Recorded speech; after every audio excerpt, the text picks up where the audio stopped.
По старата изворна тамбура во Пијанечко, стигнавме во домот на Чичко Димитри. Некој пат одличен тамбураджија, сега во поодминати години. Чичко Димитри, која година си роден? Која година си роден? Јас сум роден 1936 година. 36-та година? А каде си роден? Во?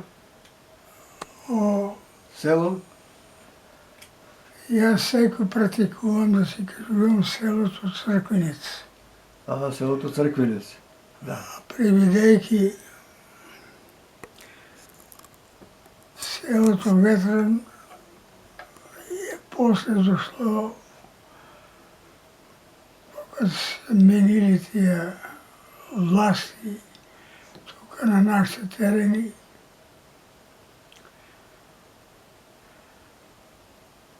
Црквинец е постојало многу одавна. Да. Името му е по тоа што имало многу цркви, така ли? Јас имам напишено на мала збирка за Црквинец. И Црквинец доваѓа името по црквите. Селото е било некој бај големко.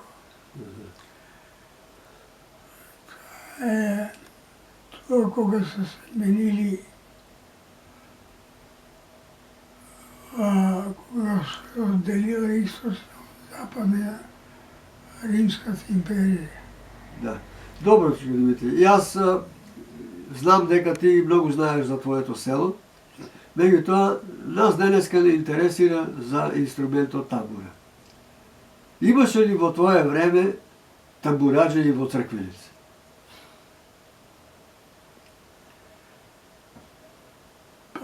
Дали се свиреше на тамбура? Како да ти кажам, тоа беше како некој преоден период, да го речем. Од стари инструменти Кон новите. кон новите инструменти. Така. Се запоставуваа старите, а се примаа новите, така? Да речеме, порано некош пред нашите генерации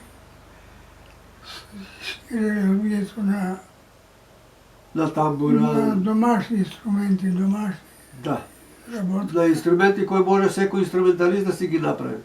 Да. Ево, имаше ли во твоето семејство пред тебе некој да свиреше на тамбура во семејството? Па имаш. Татко ти свирил, дедо ти како? Татко ми, дедо ми не знам. Татко ми не свиреше. Дедовците повеќе беа по дедовците раздадени по, да го речем, ај по комитетко. Да. А тебе кој те научи да свириш, Чичко Димитри? По тие инструменти, по тие времеја, кога се стварали востанијата. Да. Знам, мене ми е позната состојбата во Црквинец и желбата за ослободување и за создавањето на слободната територија. Сега да те прашам, од како ти се научи да свириш на тамбура? Како? Гледаше од некој што свиреа, слушаше или некој ти покажуваше како? Повеќе како самоук. Да. Ама и слушах, ја многу слушах музиката, слушах. Многу саках музиката. Имаше ли на седенки, се правеа седенки, се свиреше ли на тамбура, на седенки, на слави? Па седенките обичайно беа со народни инструменти. Да. Тамбури, кемениња, Гајде имаше ли? гајди, кавали. Да. Тоа се луѓето занимава некој. Немаше фабрикувани инструменти. Да. Ајде имаше, не можеше да дојде до нив. Знам, Ветрен имаше добри кеменџи. Чичко Николачко, Стоичко, тие беа добри и гајдаџија, Стоичко и кеменџија. Скоро да речеме да немаше куќа, да немаше окачено на зидот тамбури и кемери. Да. Секоја куќа.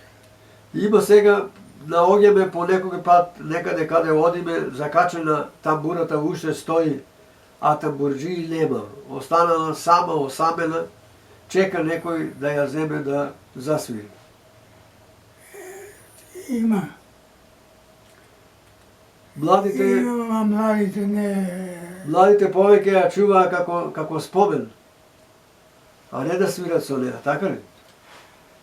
Така му испаѓа. Така му испаѓа. Добро. Лагано го рачката. А за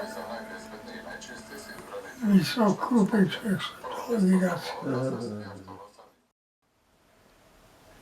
Што ќе се случи поинтересно да свириш со тамбура?